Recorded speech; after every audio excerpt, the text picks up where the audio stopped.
Ciao a tutti, tifosi del Napoli. Oggi vi portiamo una notizia che riguarda da vicino il nostro allenatore Antonio Conte e la situazione dei portieri azzurri. Ma prima di entrare nei dettagli, vi invito a mettere un like a questo video e iscrivervi al canale per rimanere sempre aggiornati sulle ultime novità del nostro Napoli. Durante il match contro la Juventus, Antonio Conte ha dovuto fare i conti con una brutta notizia: l'infortunio di Alex Meret, il nostro portiere titolare, che stava disputando una stagione eccezionale sia in campionato che in Coppa Italia.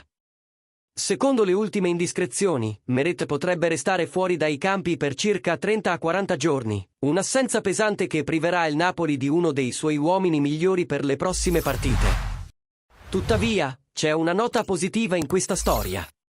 Il giornalista Walter De Maggio, durante il programma Radio Gol su Kiss Kiss Napoli ha svelato un retroscena interessante. Durante le varie riunioni con il direttore sportivo Giovanni Manna, Antonio Conte ha espresso grande soddisfazione per avere in rosa sia Meret che Caprile.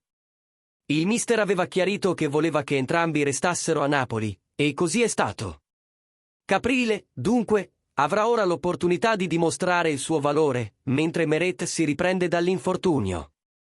E voi, tifosi, come vedete la situazione dei portieri? Pensate che Caprile sia pronto per prendere il posto di Meret in questo momento delicato? Fatecelo sapere nei commenti qui sotto. E come sempre, lasciate un like e iscrivetevi al canale per non perdervi nessuna notizia sul nostro Napoli. Forza Napoli, sempre!